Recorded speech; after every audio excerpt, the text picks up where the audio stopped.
Dear viewers, வணக்கம். இன்றைய தலைப்பு புரட்சி கலைஞர் கேப்டன் திரு விஜயகாந்தை பற்றி.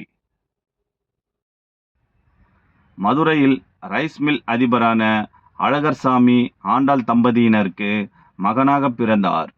விஜயகாந்த் நடிப்பின் மீது இருந்த ஆர்வத்தில் சென்னைக்கு வந்து 1979ஆம் ஆண்டு இனிக்கும் இளமை திரைப்படத்தின் மூலம் அறிமுகமானார்.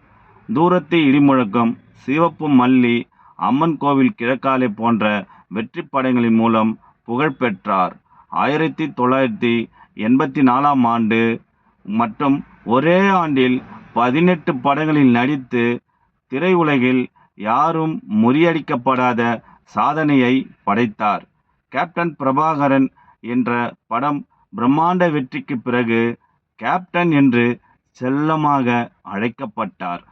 நடிகர் சங்க தலைவராக பொறுப்பேற்று கடனில் தவித்த அச்சங்கத்தை மீட்டெடுத்து அதன் வளர்ச்சிக்கு அடித்தளம் அமைத்ததில் இவருக்கு முக்கிய பங்கு உண்டு. மற்றும் இவரது அலுவலகத்தில் பசியோடு வருபவருக்கு அனைவருக்கும் சாப்பாடு விருந்து அளித்தார். இன்றும் அளித்து கொண்டிருக்கிறார். அவரது கோடான கோடி ரசிகர்களில் நானும் ஒருவனாக இருப்பதில் பெருமை கொள்கிறேன்.